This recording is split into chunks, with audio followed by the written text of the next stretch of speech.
Okay, so Mark here from Rocket Load. This evening I am joined by James Clark. James is the frontman and vocalist for Transatlantic rockers Kill the Lights, and the guys have their sophomore album, Death Melodies, coming out this Friday, 8th of March, courtesy of Fearless Records.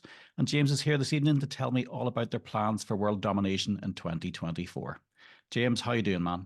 Pretty good. I like the world domination part. I'll take that. Yeah, well, what else can you do these days? I You mean, know, what else? What else? There's not gonna yeah, be world domination. It's not worth it, right? So in for a penny, in for a pound, as they say. that's it. That's it. That's it. That's So it. Yeah. listen, for a brief introduction, tell us a little bit about the band. For anybody who's unfamiliar with you guys to date, tell us a little bit of brief history about the band.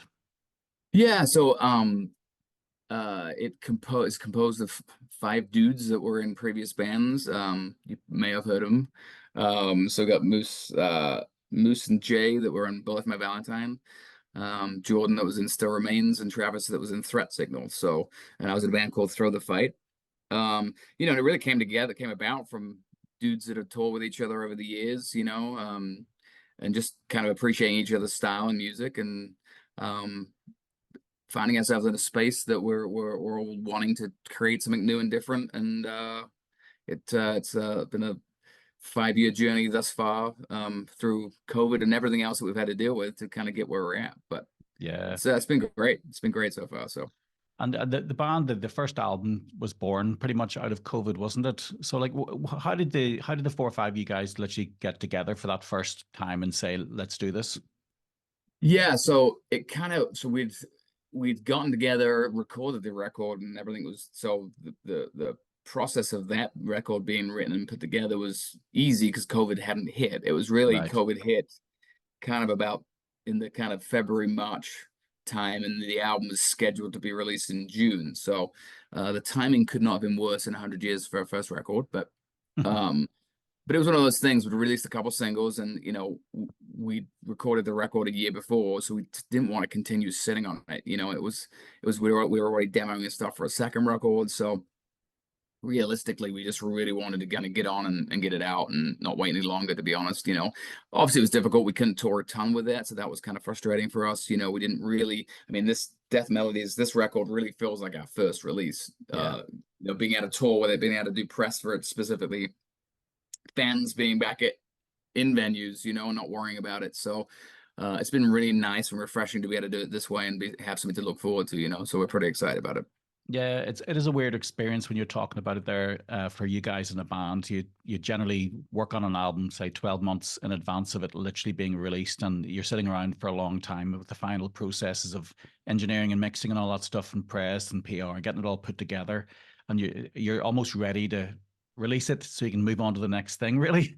And Yeah, it's then kind of funny. It's a funny thing, really, because we've been living with this for 18 months now. You know what I mean? yeah, So, but I'm excited for everybody else to finally kind of get feedback, kind of let the fans hear what we've been working on, and to me, the album it's to me an album you can listen from front to back. It's not kind of a singles album. It's very much an album and kind of a bit of a journey. And we kind of intentionally we had 24 demo songs. We kind of whittled it down to 12, and kind of wanted to create a bit of a journey throughout the songs, just mood wise, stylistically wise, while kind of keeping it Kill the Lights. We wanted to kind of create a bit of a journey, and I'm a big fan of listening to an album all the way through, and hopefully the album's decent all the way, or good all the way through, right? And yeah, it's a pretty good album when you can play it back to back and want to listen to it again. yeah. When you kind of chat with the guys, I think each of us has 3 or 4 songs that are different, that are their favorite songs on the album too. So that's usually a pretty good sign too. It's not, you don't just all pick the same 2. There's 3 or 4 tunes that we all like that are separate, so it's great. Yeah, no, I was listening to it, well, you say, actually back to back earlier on to familiarize myself with it. It is a very strong album from start to finish. I could say honestly, hand on heart, there probably isn't a bad track on the album. So very, very, very strong recording all around. How do you guys view this recording compared to the last album or the first album? Yeah, I mean, I think this was so the writing process again. We had to do a bit of this through COVID, so we'd fly Yeah. out. We did a couple sessions in Canada, and so it was. I think we've kind of found our legs a little bit, and it's not just 5 dudes from 5 separate bands putting riffs into a pot now. It's we've kind of figured out a bit of our sound, you know, and so it kind of just it seems to work, you know, whether it's transition wise, riff wise, melody wise, it kind of just melts together a lot better. I think we took kind of the template for what we had for the first one, but managed to stretch everything in different directions still a little bit, and make the heavier riffs a bit heavier and the melody a little stronger. And you know, working with Chris Clancy and Colin, you know, Chris would did a lot of pre-production with us too. So we kind of ironed out the demos, and then we re-ironed it out and reworked it. And you know, I'd sit down with Chris and look at lyrics and look at lyrical lines, and you know, how can we make that song, how can we make that lyric stronger, how can we make that word stronger? So when you're kind of putting that much attention and detail into it, and then putting yourselves in a studio where the quality of the recording's going to be huge too. I think that's a major part of it as well, and spending time on that. So we were up at Andy Sneap's studio in Derby, and obviously Andy he's on his beautiful farm studio space, and obviously Andy produced Judas Priest and was a guitarist for Priest for a long while too. So being in that environment is just like super conducive to having a really positive experience and just a good time recording. And then and as you're when you're enjoying that experience, it just the creativity comes out, and just the whole it makes so much more fun. We were half a mile from a pub, we'd walk down there and have a pint, and you know, it's about as fun as it gets, you know. Yeah, I can only imagine. Are you guys still living like internationally? You're in Minneapolis, one of the guys is in Texas, etc. So, Yep. and the other guys are in Wales. Is that still the case? Yeah. I mean, I think it's just kind of the way the world works these days, Yeah. that, you know, I can go to a studio and demo anything out, and so do they. And we share files when we're, you know, not touring. When we're together, we write. It just, yeah, we're all in separate spots and just don't need to be, you know, we obviously have to spend more time practice wise. So we do Mm. tend to get together a week or two prior to any tour, just to practice pretty Rush it heavily. out. Yeah. Yeah. But we all have our own practice spaces and can run the set. We've got it set up so we can run the set kind of on our own, you know. So it worked out really well so far. And again, you know, touring wise, it doesn't, when you start your touring cycle, it kind of doesn't matter where you're at, you know. Yeah. So yeah, but And you know, it presents some issues sometimes, right? But of you know, course. And yeah. but I'm sure then the time you do get together, like those times in the recording studio in Derby, etc., it makes that whole experience probably more special and really focused. Yeah, I mean, we you know, when we do get together, we know we've got to get stuff done. You know, we've got to be very strategic with our time. And you know, I think you know, I growing up with playing in bands where everybody's in the same city, Mm. and sometimes that's good, and sometimes it's pretty non-productive. You know what I Yeah. mean? It doesn't always help when you got that. So we're not in each other's pocket all the time too, which is kind of good. So when we spend time together, it's not like we got to go home again and spend more time with them. You know what I mean? So Yeah. Yeah. it's like being married to four other guys is really what it is. You know, Yeah. anybody who plays a band will tell you that. So it works out just fine. And how does the actual songwriting process tend to work within the band then? Is there one or two main songwriters? Yeah. So interesting about this kind of record. It really was a mix of kind of everybody sharing ideas. You know, there were writing sessions where all of us were together, and 3 or 4 tracks came from that. There was a session where it was Jordan, Moose, and I. There was a session where it was Travis, me, and Jay. There was times where Jordan or Travis had an idea, and then they started it and built on it, and we added to it, you know. So I think I think the reason it feels more put together and more of a collective sound now is probably because we all had a part of that, you know, versus feeling like, hey, you can tell maybe this is this member's riff here, and it's melting it with this riff that comes from the other guy, or you know what I mean. So I mean, obviously we've added Jay.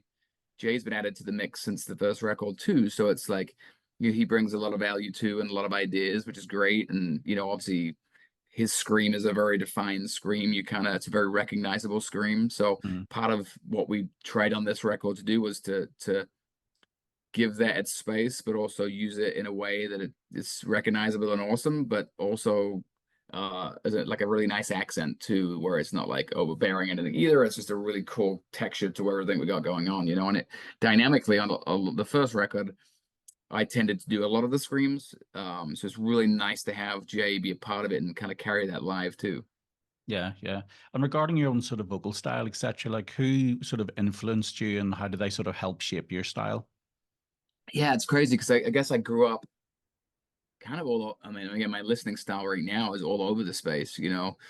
Um, uh, for me, it's like I kind of always want to give that nod back to your kind of your Testament slash Iron Maiden influences, you know, whilst also kind of in kind of the, you know, part of my growing up was in the new metal era with the Corns and guys like that too. And also with this kind of listening to a lot of Soundgarden and bands like that too. So I think my influence is kind of, and maybe it's reflective of kind of the record too. I think you can kind of see some newer sounds in there as well, but it's really just kind of taking kind of all the things and to me, I'm a kind of a punk guy too. So whether it's like a Rise Against or Rage Against the Machine or anything in that realm too, or even earlier punk, you know, Mm. I grew up on a lot of that, you know, Fat Record style stuff too. So it's kind of an interesting mix of, you know, and me not necessarily coming from a direct metal background sometimes gives me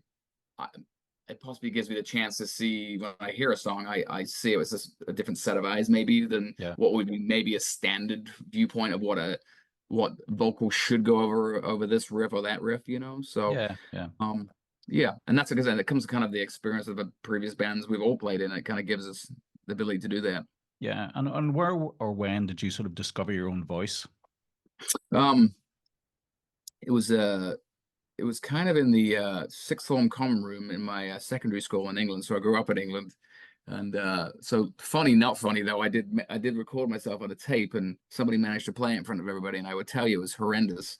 So I think I quit singing the first day I tried singing, but luckily some guys in that I went to school with had got a band, and they must have been really short on options and allowed me to sing for them.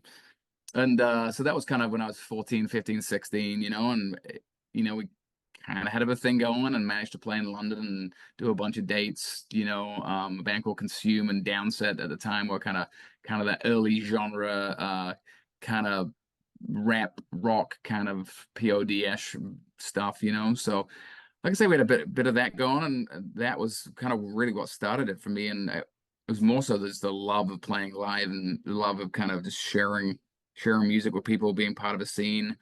Um, and that's what, you know, it's kind of really just escalated away from there over the last 20 years, you know. Yeah. And did you ever at any stage get any sort of professional training at all for your vocals? So it's funny. So I actually moved to the US. So I grew up obviously in Peterborough my whole life. And then moved to the US when I was just about to turn 18 and went to high school for a year and played football. And so I actually joined this because it, again, very different to the UK. They had choirs in high school there, you know, and I'm like, I kind of want to learn how to, you know, I want to actually do it, like learn how to sing, you know.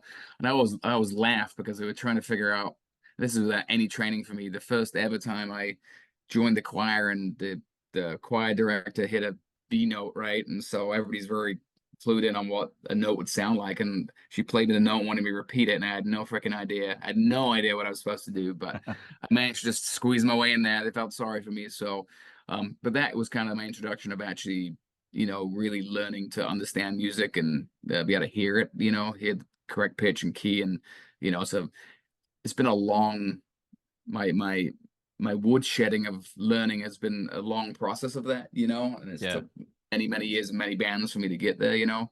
I did work actually over the last couple of years with Melissa Cross, who is quite a well-known uh vocal coach for kind of heavier dudes, you know, Yeah. in the sense of just music wise, the fry scream, the way she works with people. So I was blessed for her to be able to work with me and work through some stuff. And like I say, I mean, anybody metal wise you probably heard of has worked with her. So it's really cool to be able to understand your voice and work in and on it and not burn it out. Yeah, I was going to ask that question because obviously, if you're doing like long either studio sessions or touring, then obviously it's really important to look after yourself, look after your vocals. So, how do you prepare for that and mentally and sort of vocally for something like that? Yeah, part of it's around the warm up specific, right? So making sure you do. I always do a warm up, warm down, and then part of it's around kind of your overall health and just really be, the quickest way I had lost my voice was around not getting enough sleep, not eating correctly. Alcohol doesn't help either, not warming up correctly, not having the right monitor mix so you can hear yourself, sing. I mean, I had a tendency to sing way too loud. I was pushing it way too loud to get what I needed to do, that I could sing at half the level when understanding how to do that. So Yeah. I'm definitely still a work in progress on that. But when you're 19, 20 years old, you don't think about any of those things. So and it's a muscle like anything else. You got to work it out and take care of it. So any professional athlete, they have to be physically fit and work it out and train to do it. And this is no different. Yeah, and I'm sure obviously then the key for you when you're touring is discipline and just following those sort of rules for yourself, the eating, sleeping, and rest, recuperation. Yeah, because when you're on your own, you just like sleeping in a bunk or sleeping in a really poor hotel bed. It's just it's complete lack of sleep, and you tend to get sick pretty easy too. You add lack of Yeah, sleep and a couple beers on top of that, and yeah, not warming up, and quick way to burn your voice out. absolutely, absolutely. What's been sort of the highlights for you so far with the band? Like any sort of things that have happened over the past couple of years that really stood out for you? Yeah, I mean, obviously we got to play download. So growing up in England, that was always one of my kind of like things it was one of the bucket list things I needed to tick off. So actually having that and having my family come and for years I'd tour around America and do a lot of US stuff, and part of it was just I never got a chance to come to the US. So I grew up and my whole family were there in England and never touring it. So it's been amazing to be back and be within at least 50 miles of somebody to come and watch a show. So that for me is a big been after 20 years of playing in bands to finally get home and play on my home turf has been pretty awesome. Yeah, and I suppose you've seen both sides of it. Then I always think there's a rose-tinted glasses aspect to sort of music, and in the UK we look at the US as being something very special. But I'm assuming maybe in the US they have quite a reverence for British bands as well, do they? Yeah, it's like it's the grass is always greener, right? So that's Yeah, exactly. Um, I think the U.S. market is difficult in its own sense too, because it's so far apart, and yeah, if you don't quite have the exposure, you quite easily can play in front of 5 people a night, which includes 4 members from another band. So, and you drove 14 hours to do that, yeah, So, but when the U.S. is on and winning, the fans are amazing, and it can be brilliant too. The UK, it's I love the closeness of it, and the fans are passionate about it too. They just love the music as well, and they love the metal. So I think there's great parts to it all. For me again, it's funny that the guys from Wales, they want to tour in the US right now, and we all want to go that way. So yeah. it's kind of one of those, right? It's wherever you're Yeah. not, you want to be. So. Yeah, I can only imagine. I can only imagine. What is the sort of strategy then when you are in the States? Because I just think of the being so vast, as you say. I even talking to guys, for example, who would live in one state, they go to a concert in the next state, and it's 6 hours away to get to the gig. It's like I can't wrap my head around that because obviously coming from the UK, it's a small enough place, but I'm in Ireland, it's even worse. Yeah, So, if you drove 3 hours, you'd be in the ocean here, So yeah. like, how do you approach that as a band? Like, what is the secret sauce? Yeah, so it's funny. I mean, when you are in the US, like, so my son plays ice hockey, and he's 10, right? And he had his state championship, which is kind of a whole fun thing in itself this weekend. And we drove 320 miles, right, to go for the weekend, for a state hockey for 3 games of hockey, right? And that we were still in Wisconsin. I'm just in Wisconsin. I drove just across Wisconsin. That was Yeah, 300 miles. For the most part of England, we'd cover a large. I think we'd go from I think a large part of England, right? We go from yeah, London past Scotland. I think we cover that. You know what I mean? So we're covering a vast, almost large part of the country then. So, and that's just kind of a standard thing when you look at the routing, the routing of the US tours. I mean, it's not unheard of that you would drive 16 hours, 7 hours back, and then back the other 7 hours the direction you came from to hit the market again. So I think it's just the way it is, and I've yeah, done plenty of van tours with that, and it grinds you down pretty good. So yeah. I can only imagine. I can only imagine. And like it's keeping the motivation levels up there and the energy levels for that sort of thing. Because obviously, as you say yourself, it's really about the whether you've hit the mark as far as the exposure and who's going to turn up and how many people are going to turn up for your gig. yeah, and that's a lot of markets based too. Again, same with Europe and the UK too, Mm. right? There's gonna be stronger markets. You know, it's I think in the US, it's still kind of dictated a little bit by kind of the radio, right? I think we got Mm. more in the US right now has more satellite radio with Octane or Liquid Metal and those things too, really helping bands get exposure. Um, and interestingly, you know, bands that tour the US and could do 2,000 cap rooms that would come to the UK and have 20 people there too. That's the other Yeah. interesting thing too, you Yeah. know. You know, like, you know, for example, I mean, there's bands, I mean, even Bring Me the Horizon, who are huge in the UK, huge in the US now, but didn't necessarily, it was the pure kind of fans' demand for them as much as anything else that forced it on the radio versus them getting a push initially on the radio. It's just they're selling out 3,000 cap rooms. You probably should put them on the radio. You know what I Yeah. mean? Whereas some bands are just a radio band and they get it. You know, metal in itself is its own genre where it's always been kind of underground. You know what I mean? So the great thing about the metal community is they tend to support and continue to lift up, you know, bands, whereas your kind of radio band can come and go with a single. They may have 2,000 people in a room, but one album later they're not doing anything, you know. Yeah. So the beauty is in the core fan base of what metal and, you know, hard rock is really. Yeah. And you guys are planning to come to the UK in April, May this year, aren't you? Yeah, April 19th start. We're doing a 4 week tour, you know, UK, and then we hit Netherlands and Czech Republic and Germany. So Very good. And have you anything special planned for the tour at all? yeah, I mean, for us, you know, bearing in mind we didn't really get a chance to kind of play the first album too. You know, it's going to be at least an hour long set and a pretty balanced 50-50 mix, probably a little heavier towards the center album, but you know, you're going to get kind of a really nice mix of both albums. You know what I mean? So I think people that are new to listen to hear the new stuff, and people that love the old stuff too is gonna have a nice balance. We're not gonna focus on just one record. It's both of them, you know, and being out a headline and do that, get, you know, versus opening for somebody. The kind of intent was so we can play enough songs that kind of give you a bit of everything, you know. Yeah, yeah, yeah. And what's it like trying to sculpt that sort of set list then for yourselves to try and really sort of sell it to the audience? Yeah, so again, a lot like we do with the record. It's just sitting down and working through the songs and trying to create some kind of balance in it, you know, kind of creating the high and the low and the kind of different styles within it. We've been kind of back and forth a lot on what that looks like too. It wasn't just, hey, there's a 10 songs or 15 songs. It's all right. That's okay. I think we should switch this one here and here, and the spacing should be this. Is kind of a lot more thinking about it than you'd imagine. Yeah.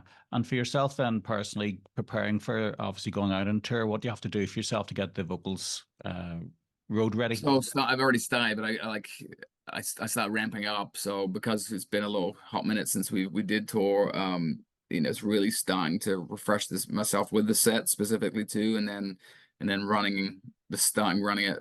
I start a couple days a week now, but then trying to get it to 5 or 6 days a week where I'm running the set at like at least 3/4 of the length, you know, without trying to burn myself out, but slowly build the stamina up. And it's kind of hard because again, when you're not doing it in the standard band practice setting, to do Yeah. it on your own is it's kind of difficult, you know, and it's not the most fun thing to do. You know, I've been living with these songs forever, and to get back up to that, it's kind of hard, but you gotta do it. Yeah, yeah. It's all part of being professional about it, isn't it? Yep. Yeah, yeah. Well, look, James, thank you very much for your time tonight. Talk to me, man.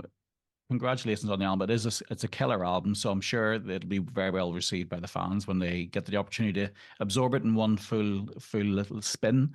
There It's we go.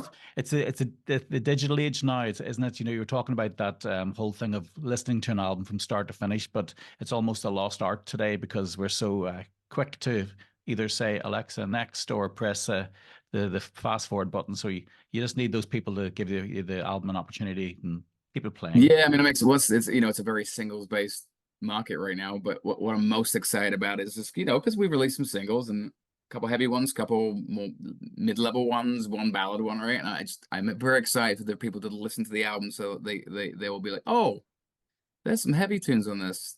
Yeah. And what's funny is for me, you know, the my favorite 4 songs are not they've not been a single. So I'm like most excited about people to hear those things and be like, holy crap, all right, Yeah, some yeah, yeah. bangers. You know what I Yeah. mean? So yeah, That's it. It's quite a roller coaster of a ride. There's a bit of everything on that album, so I'm sure yeah, there'll be a few surprises for some people. good for that. Yeah, It's yeah. always good.